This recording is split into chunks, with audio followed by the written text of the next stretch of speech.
Hey, good day to everyone. I am Sophia Carril Rosales from Eduk 2 or BSED English 2, and I am here to present my artwork.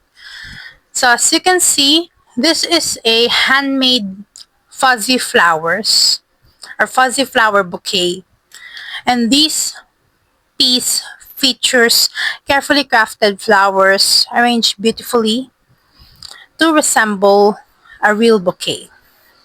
So each flower is made using fuzzy wires. So this one, fuzzy wires. And assembled. So after making it from fuzzy wire, it is assembled to look like this or this. And like these flowers.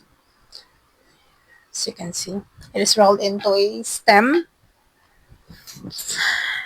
Then it is put into it is arranged as a bouquet. So for the elements of art included in this project or in this artwork, I picked three. So first is the most prominent one is the color. As you can see here, the color plays a major role in the overall appeal. So kapag hindi kasi tugma yung mga colors na ginamit, of course medyo off siyang tignan. You know, merong mga masyadong striking na masakit sa mata. And meron namang iba na super pale that it is hard to differentiate kung ano ba talaga yung hina-highlight or yung main flowers. So in this arrangement, I chose to use soft pink, mga different shades of pink. So this one is the darker pink and dito sa gilid, yung isang filler niya is a lighter pink. And jumper white, green for the leaves, and ano pa ba? And overall yun. Tatlo lang siya, pink, white, and green. So, for me, it creates a harmonious and calming look. Parang ang kikay-kikay nung flower arrangement. So, it gives the artwork a romantic and elegant feel. So, in my previous bouquet arrangements kasi I use blue. Oh, meron din sa likod. The blue and white one. And dati meron ako dyan yung purple and white. So, I can say na matchy-matchy talaga ang almost all colors sa white. So, the second element, going back, no aming chika, is the line.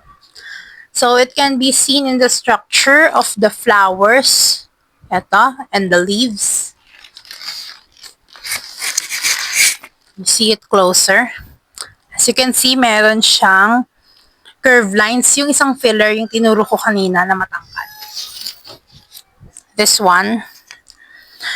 Then, for the flowers itself, ano siya, consisted siya ng straight lines. So, since it is made of fuzzy wire, syempre, nag-start siya sa wire. Kaka na talaga siya ng line. So, isa yun sa mga prominent na element niya. And lastly is the texture, which is very noticeable because the flowers is made from fuzzy wires. Kaya nga siya fuzzy. Kasi parang siyang nangangalisag na wire. So, for me, it is, or even if pag nakita niyo siya sa personal, it looks soft. And the texture of the artwork, gives a cozy and artistic feel. So, parang alam mo, nakaka-relax siyang tignan. So, it is cozy. So, that's why I also named my brand, my business, CozyCurl Creations. So, because the flowers itself is cozy, and there are different curls. Pwede siyang straight or curl na curls. So, it also makes the piece more visually interesting compared sa flat or smooth surfaces. So, for the next part is the type of art. So, as I searched, kung, syempre before making this whole presentation, I searched if a flower arrangement or does this or arranging a bouquet of flowers, is it considered an art? And kung yes, anong art siya? So, ang nilabas ni Google ay it is visual arts and applied arts. So, it is visual arts because it is something that we can see. So, we can appreciate. Just like in paintings, uh, we can appreciate it visually. And at the same time, it is applied art because it combines creativity with function. And another explanation kaya siya naging applied art is kasi meron siyang pinanggalingan na raw materials na itinwist, pinagsama-sama, pinagdikit-dikit to make the flowers. So, para mabuo siya as a whole. So, visual yung mismong flower arrangement itong kabuuan. Kung paano in-arrange yung mga flowers. And applied arts, kung paano binuo yung mga flowers. So, it is also applied arts in terms dun sa result niya. Dahil yung bouquet of flowers can be used as a gift, a decoration, or even for special occasions. Kaya siya artistic and practical. And aside dito, I want to show other artworks kasi like yung bag na designed ng fuzzy wire. So, syempre, meron din siyang practical na function as a bag. And, the mirror, hair clips, keychains, di ba? It can be considered applied arts. Kasi syempre may art sa paggawa ng pagdidesign ng fuzzy wire. And meron siyang function. So, next is the synthesis. So, at first, it is hard to choose kung ano talagang artwork ang magandang i-present. Like, I even tried sketching a photo I took from Via Crucis. This is a parang water hyacinth siya. So, nag-sketch ako. Tapos sabi ko, gagamit ako ng lines para masabing merong lines dun sa element. And yet, I failed. Kasi, ang kaya ko lang gawin naman na sketch is yung shading. Hindi ko siya kaya sa artists na ginuguhit talaga ng line sa isa. So, I can't do that. Therefore, hindi ko na siya itinuloy. And then, meron din ako nakita painting. But I can't blend colors that well. So, ang kaya ko lang talaga is sketch. Black and white pa. At yun lang, yung sineshade pa. Like yung bine-blend ng, yung tawag mo dun sa, yung parang siyang patulis na pencil din, yun ang pinang-blend. Diba? Sa mga drafting students, yung ganun lang ang kaya ko. So, syempre, I tried to think of other, type of art. And then, dun sa, I thought of singing. Part siya ng performing arts. But it is better to sing kasi if it is accompanied by a musical instrument, para sagad yung performing arts mo. Or even, syempre, dancing.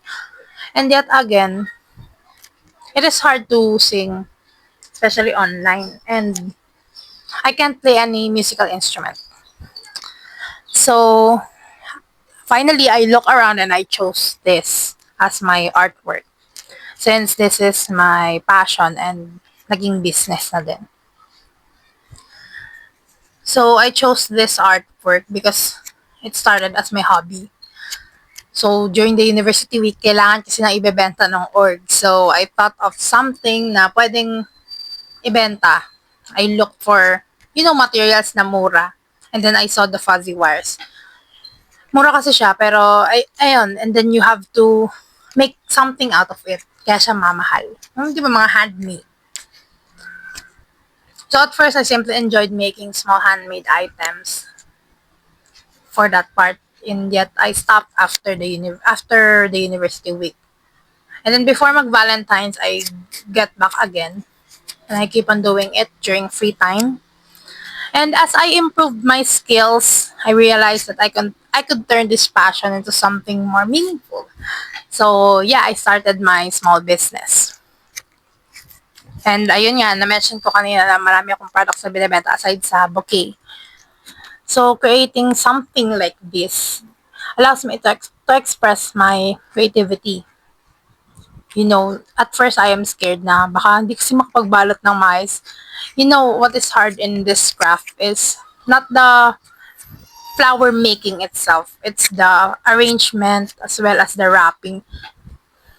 So, ayun, it allows me to express my creativity while also sharing my work to others. It brings me joy knowing na someone or other people can appreciate my work and it can make them happy. So that's why I chose to present this artwork. That's all. Thank you so much for listening.